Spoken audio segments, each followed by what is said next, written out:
14 വർഷം മുൻപത്തെ കേസിൽ അരുന്ധതി റോയ്ക്കെതിരെ UAPA ചുമത്താൻ ലഫ്റ്റനന്റ് ഗവർണറുടെ അംഗീകാരം. ഒന്നും അവസാനിച്ചിട്ടില്ല. സ്വാഭാവിക നടപടിയോ വേട്ടയാടലോ?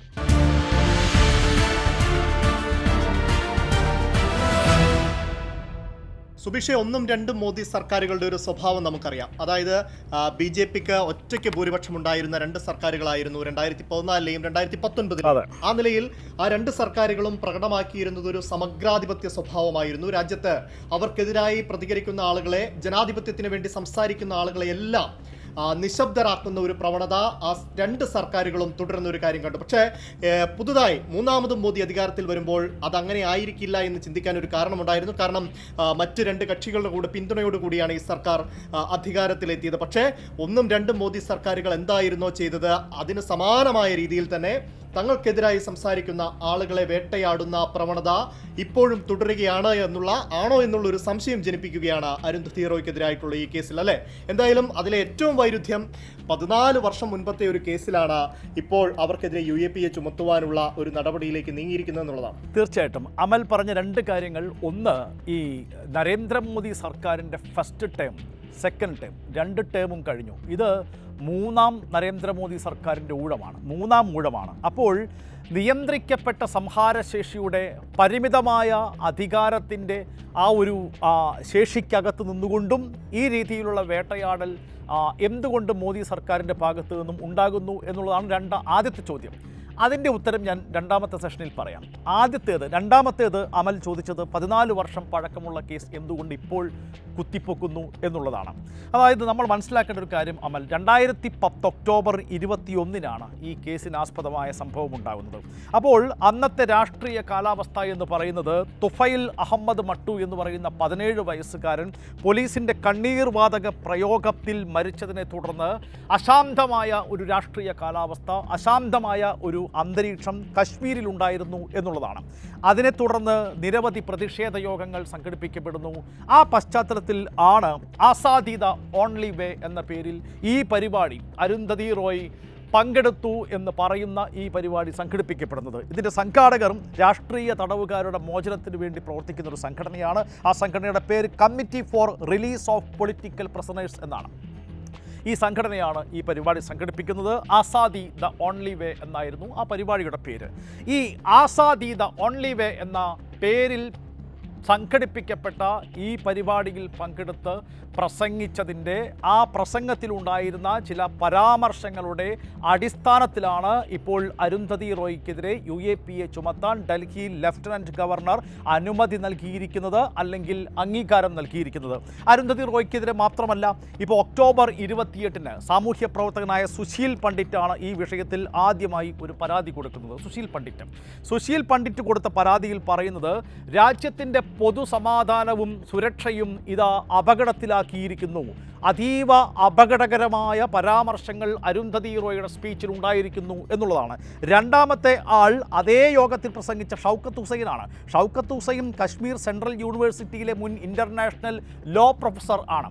അപ്പോൾ ഷൗക്കത്ത് ഹുസൈൻ്റെയും അരുന്ധതി റോയുടെയും സ്പീച്ച് ഉദാഹരണമായി ചൂണ്ടിക്കാണിച്ചുകൊണ്ടാണ് ഇദ്ദേഹം പരാതി നൽകുന്നത്. ഈ പരാതിയുടെ അടിസ്ഥാനത്തിൽ നവംബർ 27-നാണ് തിലക് മാർഗ് പോലീസ് സ്റ്റേഷനിൽ ഈ വിഷയത്തിൽ ആദ്യത്തെ FIR രജിസ്റ്റർ ചെയ്യുന്നത്. അപ്പോൾ അതിൽ കൃത്യമായി പറയുന്നത്, ഈ പരാതിയിൽ പിന്നീട് FIRൽ കൃത്യമായി പറയുന്നത്, രാജ്യത്തിൻ്റെ പൊതുസമാധാനവും സുരക്ഷയും അപകടത്തിലാക്കുന്ന വിധത്തിലുള്ള പരാമർശങ്ങൾ അരുന്ധതി റോയുടെയും ഷൗക്കത്ത് ഹുസൈൻ്റെയും ഭാഗത്തു നിന്നും ഉണ്ടായിരിക്കുന്നു എന്നുള്ളതാണ്. 2ാമത്തേത്, ഏറ്റവും ഗൗരവമേറിയ മറ്റൊന്ന്, കശ്മീരിനെ ഇന്ത്യയിൽ നിന്നും മോചിപ്പിക്കണം അല്ലെങ്കിൽ വേർപ്പെടുത്തണം എന്നാവശ്യപ്പെട്ടുകൊണ്ടുള്ള, അതല്ലെങ്കിൽ അങ്ങനെ ഒരു വേർപ്പെടുത്തൽ, അങ്ങനെ ഒരു വിഭജനം പ്രോത്സാഹിപ്പിക്കുന്ന രീതിയിലുള്ള കണ്ടന്റ് ഈ സ്പീച്ചിൽ ഉണ്ടായിരുന്നു എന്നുള്ളതാണ്. ഈ പരാതിയാണ് പോലീസ് സ്റ്റേഷനിലേക്ക് എത്തുന്നത്. ഈ പരാതിയുടെ അടിസ്ഥാനത്തിലാണ് FIR രജിസ്റ്റർ ചെയ്യപ്പെടുന്നത്. പക്ഷേ എന്തുകൊണ്ട് ഇപ്പോൾ 2010-ൽ, ഞാൻ പറഞ്ഞു 2010 ഒക്ടോബർ 21-നാണ്, ഇപ്പോൾ 14 വർഷം പിന്നിട്ടിരിക്കുന്നു. ഇവിടെ സംഭവിച്ച ഒരു പ്രശ്നം എന്ന് പറയുന്നത്, വേറെയും 2 പേർക്കെതിരെ കേസ് ഉണ്ടായിരുന്നു. ഈ 2 പേരും മരിച്ചതിനാൽ അവരെ കേസിൽ നിന്നും ഒഴിവാക്കി. ഇപ്പോൾ നിലവിൽ അരുന്ധതി റോയും ഷൗക്കത്ത് ഹുസൈനും മാത്രമേ ഉള്ളൂ. പക്ഷേ 2010-ൽ ഫയൽ ചെയ്ത FIRൽ രാജ്യദ്രോഹ കുറ്റം ചുമത്തുന്ന IPC 124A ഉൾപ്പെടുത്തിയിരുന്നു. പക്ഷേ ഈ വകുപ്പ് പുനഃപരിശോധിക്കണമെന്ന സുപ്രീം കോടതി ഉത്തരവ് നിലവിലുള്ള സാഹചര്യത്തിൽ അത് പ്രകാരം വിചാരണ നടപടികൾ ആരംഭിക്കാൻ അന്ന് കഴിഞ്ഞില്ല. അതാണ് ഒന്നാമത്തെ കാരണം. രണ്ടാമത്തേത്, കഴിഞ്ഞ വർഷം ഒക്ടോബറിൽ ഷൗക്കത്ത് ഹുസൈനെയും അരുന്ധതി റോയിയെയും പ്രോസിക്യൂട്ട് ചെയ്യാൻ ഡൽഹി ലഫ്റ്റനന്റ് ഗവർണർ അനുമതി നൽകിയിരുന്നു. പക്ഷേ അവിടെയും ഒരു പ്രശ്നമുള്ളത് 3 വർഷം വരെ പരമാവധി ശിക്ഷ ലഭിക്കാവുന്ന കുറ്റമാണ്. പക്ഷേ CRPC 468 പ്രകാരം അനാവശ്യമായ ഒരു കാലതാമസം വരുത്തിയതിന് ശേഷമോ അതല്ലെങ്കിൽ നിശ്ചിതമായ ഒരു കാലയളവ് അവസാനിച്ചതിന് ശേഷമോ ആണ് ഈ കേസിൽ കുറ്റകൃത്യം ചുമത്തുന്നത് എങ്കിൽ അവ പരിഗണിക്കാൻ കോടതികൾക്ക് അധികാരമില്ല എന്നുള്ളതാണ്. അപ്പോൾ ഈ 2 കാരണങ്ങൾ കൊണ്ട്, രണ്ടാമത്തെ കാരണം ഇതാണ്. ആദ്യത്തെ കാരണം ഞാൻ പറഞ്ഞു, ഈ വകുപ്പ് പുനഃപരിശോധിക്കണമെന്നാവശ്യപ്പെട്ടുകൊണ്ടുള്ള പുനഃപരിശോധിക്കണമെന്ന ഉത്തരവ് നിലവിലുള്ള സാഹചര്യത്തിൽ അന്ന് കോടതി നടപടികളുമായി മുന്നോട്ട് പോകാൻ സാധിച്ചില്ല എന്നുള്ളതാണ് ആദ്യത്തെ കാരണം. രണ്ടാമത്തെ കാരണം ഞാൻ ഒടുവിൽ പറഞ്ഞതാണ്. ഈ 2 കാരണങ്ങൾ കൊണ്ടും കോടതിയിലേക്ക് ഈ കേസ് എത്തിയില്ല. പക്ഷേ ഈ 14 വർഷങ്ങൾക്ക് ശേഷം ഇപ്പോൾ UAPA ചുമത്തപ്പെട്ടിരിക്കുന്നു. ഈ കേസിൽ UAPA ചുമത്തപ്പെട്ടതിൻ്റെ രാഷ്ട്രീയ കാരണം എന്ത് എന്നാണ് അമൽ ആദ്യം ചോദിച്ചത്. അത് ഞാൻ രണ്ടാമത്തെ സെഷനിൽ വിശദീകരിക്കാം. പക്ഷേ UAPA ചുമത്തിയതിനാൽ സാങ്കേതികമായി ഈ വിഷയത്തിൽ ഇനി കേസ് കോടതിയിലേക്ക് പോകും. കോടതിക്ക് ഇടപെടാം, കോടതിയിൽ തുടർ നടപടികൾ ആകാം എന്നുള്ളതാണ് ഏറ്റവും ഗൗരവമായ വസ്തുത. സുബിഷ്, അപ്പോഴും അതിലൊരു പ്രശ്നം നമുക്കറിയാം, നിരവധി ആളുകൾക്കെതിരെ ഇതേ UAPA നിയമപ്രകാരം കേസെടുത്തിട്ടുണ്ട്. തീർച്ചയായിട്ടും പിന്നീട് പലപ്പോഴും കാണുന്നു, ഇപ്പോൾ ചില ഉദാഹരണങ്ങൾ, ഇപ്പോൾ ന്യൂസ് ക്ലിക്കിന്റെ എഡിറ്ററായിട്ടുള്ള പ്രബീർ പുരകായസ്ഥ, അദ്ദേഹം രാജ്യത്ത് സമാന്തര മാധ്യമ പ്രവർത്തനത്തിന്റെ ഏറ്റവും നല്ല മാതൃക കാഴ്ചവെക്കുന്ന ഒരു മാധ്യമ സ്ഥാപനത്തെ നയിക്കുന്ന ആളുകളാണ്. രാജ്യത്ത് കോർപ്പറേറ്റ് മൂലധനത്തിൽ പ്രവർത്തിക്കുന്ന കുത്തക മാധ്യമങ്ങളെല്ലാം തന്നെ, മുഖ്യധാര മാധ്യമങ്ങളെല്ലാം തന്നെ മോദിയുടെ മുന്നിൽ മുട്ടിലിഴയുമ്പോൾ യഥാർത്ഥ വാർത്ത എന്താണ്, യഥാർത്ഥ വാർത്തയിലെ ഉള്ളടക്കം എന്താണ് എന്ന് ജനങ്ങളോട് തുറന്നു കാണിക്കുന്ന ഒരു മാധ്യമ സ്ഥാപനത്തിന് നേതൃത്വം കൊടുത്തിരുന്ന ആളായിരുന്നു പ്രദീപ് പുരകായസ്ഥ. അദ്ദേഹത്തിനെതിരെ UAPA ചുമത്തി അദ്ദേഹത്തെ ജയിലിലിട്ടു. പിന്നീട് എന്ത് സംഭവിച്ചു? തെളിവുകളില്ല എന്ന് പറഞ്ഞുകൊണ്ട് അദ്ദേഹത്തിന് വെറുതെ വിടേണ്ട സാഹചര്യമുണ്ടായി. സുപ്രീം കോടതി തന്നെ ആ കേസിൽ ഇടപെടുന്ന ഒരു സാഹചര്യമുണ്ടായി. മലയാളിയായിട്ടുള്ള ഒരു മാധ്യമ പ്രവർത്തകനാണല്ലോ സിദ്ദിഖ് കാപ്പൻ. അദ്ദേഹം ഒരു ബലാത്സംഗ കേസ് റിപ്പോർട്ട് ചെയ്യാൻ പോയപ്പോഴാണ് അദ്ദേഹത്തെ UAPA പിടിച്ച് നിയമപ്രകാരം ജയിലിലടയ്ക്കുന്നത്. എത്രയോ മാസങ്ങളോളം അദ്ദേഹം ജയിലിൽ കഴിയുന്ന സാഹചര്യമുണ്ടായി. അദ്ദേഹത്തിനും ഒടുവിൽ ജാമ്യം ലഭിക്കുന്ന സാഹചര്യമുണ്ട്. ഉമർ ഖാലിദ് എന്ന് പറയുന്ന വിദ്യാർത്ഥി, അങ്ങനെ നിരവധി ആളുകൾ. ഇതിൽ പറയുന്നത് UAPA നിയമപ്രകാരം കേസെടുത്തിട്ടുള്ള കേസുകളിൽ 97% ഒടുവിൽ തെളിവുകളില്ലാത്തതിന്റെ പേരിൽ ആളുകളെ വിട്ടയക്കേണ്ടി വരുന്നു എന്നുള്ളതാണ്. അതായത് എപ്പോഴെങ്കിലും തങ്ങൾക്കെതിരായിട്ടുള്ള ഒരു പ്രതിഷേധ സ്വരം ഉയരുന്ന ഒരു സാഹചര്യം ഉണ്ടായപ്പോൾ അപ്പോൾ തന്നെ അധികാര ദുർവിനിയോഗം നടത്തിക്കൊണ്ട് ആളുകളെ ജയിലിലിടുക എന്നതിന് വേണ്ടിയിട്ട് ഈ നിയമത്തെ വലിയ രീതിയിൽ ദുരുപയോഗം ചെയ്യുന്ന ഒരു സാഹചര്യമുണ്ട്. UAPA മാത്രമല്ല, ഇപ്പോൾ അപകീർത്തി കേസിന്റെ പേരിൽ എത്രയോ ആളുകൾ രാജ്യത്ത് വേട്ടയാടപ്പെടുന്ന സാഹചര്യമുണ്ട്. ഇപ്പോൾ മാധ്യമപ്രവർത്തകനായിട്ടുള്ള രജദീപ് സർദേശായി തന്നെ അത്തരത്തിലുള്ള കേസിൽപ്പെട്ട ആളാണ്. ഇപ്പോൾ രാഹുൽ ഗാന്ധിക്കെതിരെ സൂറത്ത് കോടതി വിധി വന്നത് എങ്ങനെയായിരുന്നു? ഒരു പ്രസംഗം, ആ പ്രസംഗത്തെ എത്രയോ വലിയ രീതിയിൽ ദുർവ്യാഖ്യാനം ചെയ്തുകൊണ്ടാണ് അദ്ദേഹത്തിനെതിരെ കേസെടുക്കുകയും കോടതി അദ്ദേഹത്തിനൊടുവിൽ 2 വർഷക്കാലം തടവ് വിധിക്കുകയും ചെയ്തു. പക്ഷേ സുപ്രീം കോടതി ഒടുവിൽ ആ വിധി സ്റ്റേ ചെയ്യുന്ന ഒരു സാഹചര്യമുണ്ട്. അങ്ങനെ കർഷകർക്കെതിരെ ഈ സർക്കാർ ചെയ്യുന്നത് എന്താണ്? കർഷക സമരം നടത്തിയ ആളുകളെ വേട്ടയാടുന്നു, വിദ്യാർത്ഥികളെ വേട്ടയാടുന്നു. അങ്ങനെ തങ്ങൾക്കെതിരായി സംസാരിക്കുന്ന, നിലപാടുകൾ എടുക്കുന്ന എല്ലാ ആളുകളെയും നിശബ്ദരാക്കുവാൻ രാജ്യത്തെ നിയമത്തെ ദുർവിനിയോഗം ചെയ്യുകയാണ് ഈ സർക്കാർ ചെയ്യുന്നത്. പക്ഷേ അപ്പോഴും ഒടുവിൽ തെളിവൊന്നുമില്ല എന്ന് കണ്ട് ഈ ആളുകളെ വെറുതെ വിടേണ്ടി വരുന്ന ഒരു സാഹചര്യം കൂടി ഒടുവിൽ ഉണ്ടാവും. അതെ, ഇവിടെ അമൽ ശ്രദ്ധിക്കേണ്ട ഒരു കാര്യം, ചരിത്രത്തിൻ്റെ ആഴങ്ങളിലേക്കൊന്നും നമ്മൾ പോകേണ്ടതില്ല. അതല്ലെങ്കിൽ ഭൂതകാലത്തിൻ്റെ ഇരുണ്ടടഞ്ഞ അധ്യായങ്ങളിലേക്കൊന്നും നമ്മൾ ആഴത്തിൽ സഞ്ചരിച്ച് പോകേണ്ടതേയില്ല. സമീപകാല ചരിത്രം തന്നെ പരിശോധിച്ചു. അമൽ തന്നെ പറഞ്ഞല്ലോ, ഇപ്പോൾ നിരവധി കേസുകൾ ഉണ്ടായി, നിരവധി ആരോപണങ്ങൾ ഉയർന്നു. പക്ഷേ കോടതിയിലേക്ക് എത്തിയപ്പോൾ നരേന്ദ്രമോദി ഗവൺമെൻറ്, നരേന്ദ്രമോദി സർക്കാരിന് തിരിച്ചടികൾ ഏൽക്കേണ്ടി വരുന്നു. എന്നിട്ടും എന്തുകൊണ്ട് ഇപ്പോൾ തനിച്ച് കേവല ഭൂരിപക്ഷം ഇല്ലാതിരുന്നിട്ടും എപ്പോൾ വേണമെങ്കിലും അടിതെറ്റി വീഴാവുന്ന ഒരു സർക്കാരിൻ്റെ പിന്തുണ മാത്രമേ ഉള്ളൂ എന്നിരിക്കലും നരേന്ദ്രമോദി 3ാം തവണ അധികാരത്തിൽ വന്നപ്പോൾ എന്തുകൊണ്ട് അരുന്ധതി റോയിയെ വേട്ടയാടുന്നു എന്ന ചോദ്യത്തിന് ഒറ്റ ഉത്തരമേ ഉള്ളൂ. അതാണ് ഞാൻ ആദ്യ സെഷനിൽ പറയാതിരുന്നത്. അമൽ, അരുന്ധതി റോയി ആരാണ്? അരുന്ധതി റോയി ഇന്ന് ഇന്ത്യയിൽ ജീവിച്ചിരിക്കുന്ന ഏറ്റവും പൊളിറ്റിക്കലായ റിബൽ ആക്ടിവിസ്റ്റാണ് അരുന്ധതി റോയ്. മാത്രമോ, അന്താരാഷ്ട്ര തലത്തിൽ ഏറ്റവും വിപണി മൂല്യമുള്ള ഇന്ത്യൻ എഴുത്തുകാരി ഇന്ന് അരുന്ധതി റോയ് ആണ്. അരുന്ധതി റോയ് ഒരു ബ്രാൻഡാണ്. അതുകൊണ്ട് തന്നെ അരുന്ധതി റോയിയെ തൊട്ടാൽ മറ്റൊരുപാട് പേരുകൾ, ഇപ്പോൾ പ്രബീർ പുരകായസ്ഥ അടക്കമുള്ള ഒരു നീണ്ട നിരയിൽ ഉൾപ്പെട്ട പേരുകളൊക്കെ ഇപ്പോൾ അമൽ പറഞ്ഞു. ഞാനത് ആവർത്തിക്കുന്നില്ല, അതിലേക്ക് കടക്കുന്നില്ല. എന്നിട്ടും രണ്ടാം നരേന്ദ്രമോദി സർക്കാർ എന്തുകൊണ്ട് അരുന്ധതി റോയിയെ തൊട്ടില്ല എന്നതിൻ്റെ ഉത്തരം, അരുന്ധതി റോയിയെ തൊട്ടാൽ പൊള്ളും. അത് അന്താരാഷ്ട്ര തലത്തിൽ തന്നെ ഇന്ത്യയുടെ പ്രതിച്ഛായയ്ക്ക് തിരിച്ചടിയാകും, ഇന്ത്യയുടെ പ്രതിച്ഛായയ്ക്ക് മങ്ങലേൽക്കുന്ന ഒന്നാകും എന്ന് ഏറ്റവും ആഴത്തിൽ തിരിച്ചറിയുന്ന ഒരാൾ നരേന്ദ്രമോദിയാണ് എന്നതാണ് അതിൻ്റെ കാരണം. ഇപ്പോൾ വേറൊന്നും ചിന്തിക്കേണ്ടതില്ല. അരവിന്ദ് കെജ്രിവാളിനെ അറസ്റ്റ് ചെയ്തപ്പോൾ പോലും അന്താരാഷ്ട്ര മാധ്യമങ്ങൾ നരേന്ദ്രമോദിക്കെതിരെ എഴുതി, അല്ലേ? അപ്പോൾ സൂക്ഷ്മമായി ചിന്തിച്ചാൽ ഇത് കൃത്യമായിട്ട് നരേന്ദ്രമോദിക്ക് അറിയാം. അതുകൊണ്ട് തന്നെയാണ് അരുന്ധതി റോയിയെ സെക്കൻഡ് ടേമിലും തൊടാതിരുന്നത്. പക്ഷേ എന്നിട്ടും എന്തിനിപ്പോൾ തൊടുന്നു? ഇപ്പോൾ ചന്ദ്രബാബു നായിഡുവിൻ്റെ ഭൂരിപക്ഷം, പിന്നെ നിതീഷ് കുമാറിൻ്റെ ഭൂരിപക്ഷം, ഇവരൊന്നും മോദി മുന്നോട്ട് വയ്ക്കുന്ന അല്ലെങ്കിൽ BJP ഗവൺമെൻറ് മുന്നോട്ട് വയ്ക്കുന്ന ഐഡിയോളജിയുമായി ഒരു തരത്തിലും യോജിപ്പ് പുലർത്തുകയോ സമാന ചിന്താഗതി മുന്നോട്ട് വയ്ക്കുന്ന വക്താക്കളോ രാഷ്ട്രീയ പാർട്ടികളോ സഖ്യമോ ഒന്നുമല്ല.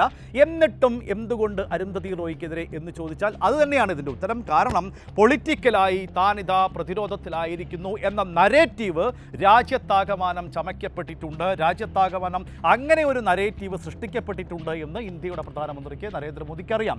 താനിതാ ദുർബലനായിരിക്കുന്നു, താനിതാ നിതീഷ് കുമാറിനാൽ നിയന്ത്രിക്കപ്പെട്ടിരിക്കുന്നു, താനിതാ ചന്ദ്രബാബു നായിഡുവിനാൽ നിയന്ത്രിക്കപ്പെട്ടിരിക്കുന്നു. തൻ്റെ ഇടതുവശത്ത് നിതീഷ് കുമാർ, റൈറ്റ് സൈഡിൽ ചന്ദ്രബാബു നായിഡു, ഏറ്റവും മുകളിൽ RSS ഇതാ തന്നെ നിയന്ത്രിക്കുന്നു. ഏറ്റവും പ്രധാനപ്പെട്ട സംഗതി അതാണ്.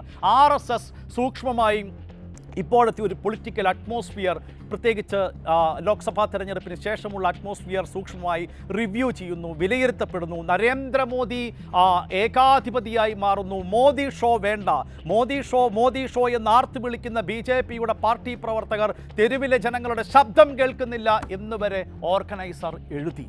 അതാണ് സാഹചര്യം. അപ്പോൾ നരേന്ദ്രമോദിയെ തന്നെ ബോധ്യപ്പെടുത്തേണ്ടതുണ്ട്. നരേന്ദ്രമോദിക്ക് രാജ്യത്തിന് മുന്നിൽ തെളിയിക്കേണ്ടതുണ്ട് തൻ്റെ കരുത്ത് ചോർന്നിട്ടില്ല. ഇതാണ് ഇപ്പോൾ അരുന്ധതി റോയിക്കെതിരായ നടപടിക്ക് കാരണം. അതല്ലാതെ ഡൽഹി ലഫ്റ്റനന്റ് ഗവർണർ അത്രയും നിഷ്കളങ്കമായി ഇതാ UAPA ചുമത്താൻ അംഗീകാരം നൽകിയിരിക്കുന്നു, അനുമതി നൽകിയിരിക്കുന്നു എന്ന് ഇതൊരു സ്വാഭാവിക നടപടിയായി എനിക്കിതിനെ വായിക്കാൻ കഴിയില്ല. ഇതൊരു കൃത്യമായ പൊളിറ്റിക്കൽ മെസ്സേജാണ്. താൻ ദുർബലനായിട്ടില്ല, തൻ്റെ നയങ്ങൾ എന്താണ്, രാജ്യത്തെ അപകീർത്തിപ്പെടുത്തുന്ന രീതിയിലുള്ള പരാമർശങ്ങളുമായി മുന്നോട്ട് പോകുന്നുണ്ടെങ്കിൽ, ഇനി അങ്ങനെ അല്ലെങ്കിൽ ഇതാ അവർ ആ രീതിയിൽ മുന്നോട്ട് പോകുന്നു എന്ന് രാജ്യത്തിന് മുന്നിൽ ബോധ്യപ്പെടുത്താൻ നരേന്ദ്രമോദി ഇതാ തുനിഞ്ഞിറങ്ങിയിരിക്കുന്നു. അരുന്ധതി റോയിയുടെ സ്പീച്ചിൽ രാജ്യവിരുദ്ധമായി എന്തെങ്കിലും കണ്ടന്റ് ഉണ്ടെങ്കിൽ അത് ബോധ്യപ്പെടേണ്ടത് കോടതിയാണ് അക്കാര്യത്തിൽ നടപടി സ്വീകരിക്കേണ്ടത്. പക്ഷേ ഉണ്ട് എന്ന സംശയം രാജ്യവ്യാപകമായി ഇതാ ഉയർന്നിരിക്കുന്നു ഈ പ്രവൃത്തിയിലൂടെ എന്ന പൊളിറ്റിക്കൽ മെസ്സേജ് നരേന്ദ്രമോദിക്ക് ഈ ഘട്ടത്തിൽ നൽകേണ്ടതുണ്ട്. UAPA ചുമത്താൻ ഇതാ ലഫ്റ്റനന്റ് ഗവർണർ അനുമതി നൽകിയിരിക്കുന്നു, അംഗീകാരം നൽകിയിരിക്കുന്നു. അറസ്റ്റ് ചെയ്യപ്പെടുമോ അല്ലെങ്കിൽ ജയിലിൽ അടയ്ക്കുമോ എന്നുള്ളതൊക്കെ രണ്ടാമത്തെ കാര്യമാണ്. പക്ഷേ ഇതൊരു പൊളിറ്റിക്കൽ മെസ്സേജാണ്. തൻ്റെ ദൗർബല്യം, തൻ്റെ കരുത്ത് ചോർന്നിട്ടില്ല എന്ന് രാജ്യത്തെ ബോധ്യപ്പെടുത്തുവാൻ നരേന്ദ്രമോദിക്ക് ഇപ്പോഴിത് ചെയ്തേ പറ്റൂ എന്നതാണ് യാഥാർത്ഥ്യം. സുബിഷ, ഒരു 2 ആഴ്ച മുൻപുണ്ടായ ഒരു സംഭവം കൂടിയുണ്ട്. അതായത് മേധ പട്കർ രാജ്യം മാത്രമല്ല ലോകമാകെ അംഗീകരിച്ചിട്ടുള്ള പരിസ്ഥിതി പ്രവർത്തകയാണ്. ഇതേ മേധ പട്കർക്കെതിരെ ഒരു അപകീർത്തി കേസിൽ കോടതി വിധി വന്നിരിക്കുന്നു, അവർ കുറ്റക്കാരിയാണെന്നുള്ളത്. അത് ആർക്കെതിരെയാണ്? ഇതേ ലഫ്റ്റനന്റ് ഗവർണർക്കെതിരെയാണ്. അയാളെ അപകീർത്തിപ്പെടുത്തി എന്നുള്ളതിന്റെ പേരിൽ മേധ പട്കർക്കെതിരെ ഒരു വിധി വന്നിരിക്കുകയാണ്. മേധ പട്കർ നമുക്കറിയാം, നർമ്മദ ബച്ചാവോ ആന്തോളൻ എന്നുള്ള ലോകപ്രസിദ്ധമായിട്ടുള്ള പരിസ്ഥിതി സമരം, നർമ്മദ നദിക്ക് കുറുകെ ഡാം കെട്ടി അതുമൂലം ഉണ്ടാവുന്ന പ്രത്യാഘാതങ്ങൾ ലോകത്തിന് മുന്നിൽ തുറന്നു കാണിച്ച, രാജ്യത്തിന് തന്നെ അഭിമാനമായി മാറിയ ഒരു പരിസ്ഥിതി പ്രവർത്തകയാണ്. അവർക്കെതിരെ ഒരു കേസിൽ, ഇത് അപകീർത്തി കേസിൽ വിധി വന്നിരിക്കുന്നു. ഇത് ഒറ്റപ്പെട്ട സംഭവങ്ങളായിട്ടൊന്നുമല്ല, തുടർച്ചയായി ഉണ്ടാവുന്ന സംഭവങ്ങളാണ്. ഇപ്പോൾ ഇത് കേസുകളാണെന്ന് വയ്ക്കാം. ഇതിനപ്പുറത്തേക്ക് ഇപ്പോൾ 1ാം മോദി സർക്കാരിന്റെ കാലത്താണല്ലോ MM കൽബുർഗി, നരേന്ദ്ര ദാബോൾക്കർ, ഗോവിന്ദ ബൻസാരെ, ഗൗരി ലങ്കേഷ് ഇവരെല്ലാം കൊല്ലപ്പെടുകയായിരുന്നു. കൊല്ലപ്പെട്ടതെല്ലാം രാജ്യത്തെ തീവ്ര ഹിന്ദുത്വ ശക്തികളാലാണ് എന്നുള്ളതും അതിൽ ശ്രദ്ധിക്കേണ്ട കാര്യമാണ്. തീവ്ര ഹിന്ദുത്വ ശക്തികൾ മുന്നോട്ട് വയ്ക്കുന്ന രാഷ്ട്രീയത്തെ, തീവ്ര വലതുപക്ഷ രാഷ്ട്രീയത്തെ തുറന്നു കാണിച്ചതിന്റെ പേരിൽ അവരാൽ കായികമായി ആക്രമിക്കപ്പെട്ട് കൊല ചെയ്യപ്പെട്ട 4 പേരുകളാണിത്. ആ നിലയിൽ ഒന്നുകിൽ ഈ ഭരണകൂടം കേസുകളിൽ കുടുക്കി മനുഷ്യരെ നിശബ്ദരാക്കാൻ ശ്രമിക്കുന്നു, അല്ലെങ്കിൽ രാജ്യത്ത് ശക്തിയാർജിച്ചുകൊണ്ടിരിക്കുന്ന ഹിന്ദുത്വ തീവ്ര കക്ഷികൾ ആളുകളെ കൊലപ്പെടുത്തുന്നു എന്നുള്ളൊരു സാഹചര്യം രാജ്യത്തുണ്ട്. എന്തു തന്നെയായാലും ലോകത്തിന് മുന്നിൽ രാജ്യം തലകുനിക്കുന്ന ഒരു സ്ഥിതി തന്നെയാണ് ഇത്തരം. അമൽ, ഇതിനോട് കൂട്ടിച്ചേർത്തുകൊണ്ട് നമുക്ക് മുന്നോട്ട് വയ്ക്കാവുന്ന, രാജ്യത്തിന് മുൻപാകെ നമുക്ക് സമർപ്പിക്കാവുന്ന ഒരു അപേക്ഷ വാക്കുകളെ ആയുധങ്ങൾക്ക് വിട്ടുകൊടുക്കാതിരിക്കുക എന്നുള്ളതാണ്. അപ്പോൾ കൽബുർഗിയുടെ അടക്കമുള്ള കാര്യങ്ങൾ അമൽ ഇവിടെ ഉദാഹരിച്ചുകൊണ്ട് മാത്രം ഞാനത് പറയുക. പറയുകയാണ്, വാക്കുകളെ ആയുധങ്ങൾക്ക് വിട്ടുകൊടുക്കാതിരിക്കുക. കോടതിയിലേക്ക് എത്തിക്കോട്ടെ അല്ലേ? അരുന്ധതി റോയ് പ്രസംഗിച്ചതിൽ എന്തെങ്കിലും രാജ്യവിരുദ്ധമായ കണ്ടന്റ് ഉണ്ടോ എന്നത് കോടതി തീരുമാനിക്കട്ടെ. അത് തീരുമാനിക്കേണ്ടത് ഉന്നത നീതിന്യായ പീഠമാണ്. അത് അവിടെ തീരുമാനിക്കപ്പെടട്ടെ എന്തിന് വാക്കുകളെ ആയുധങ്ങൾക്ക് വിട്ടുകൊടുക്കണം എന്നുള്ളതാണ്. നമുക്കറിയാം അരുന്ധതി റോയ് രാജ്യത്തിനകത്തും പുറത്തും ആദരിക്കപ്പെടുന്ന, ഞാൻ നേരത്തെ പറഞ്ഞതുപോലെ അത്രയും ബ്രാൻഡാണ് ഇന്ത്യയുടെ, അത്രയും വിപണി മൂല്യമുള്ള ഇന്ത്യൻ എഴുത്തുകാരിയാണ്. ഇന്ത്യയിലെ ജീവിച്ചിരിക്കുന്ന പൊളിറ്റിക്കൽ റിബൽ ആക്ടിവിസ്റ്റാണ് അരുന്ധതി റോയ്. ഇവരാരും ഭീകരവാദ സംഘടനയിലെ അംഗങ്ങളല്ല, ഏതെങ്കിലും ഒരു രാജ്യവിരുദ്ധ ആശയം പ്രചരിപ്പിക്കാൻ വേണ്ടി തുനിഞ്ഞിറങ്ങിയ ആളുകളും അല്ല, അത്തരം പ്രസ്ഥാനങ്ങളുടെ വക്താക്കളും അല്ല. അപ്പോൾ അവർ അങ്ങനെ പറഞ്ഞു പോകുന്നതിൽ അവർ ഭരണകൂടത്തെയാണ് വിമർശിക്കുന്നത്. ആ വിമർശനത്തിൽ രാജ്യത്തിന് അപകീർത്തിപരമായ എന്തെങ്കിലും കണ്ടന്റ് ഉണ്ടോ ഇല്ലയോ എന്നുള്ളത് കോടതി തീരുമാനിക്കട്ടെ. വാക്കുകളെ ആയുധങ്ങൾക്ക് വിട്ടുകൊടുക്കാതിരിക്കുക.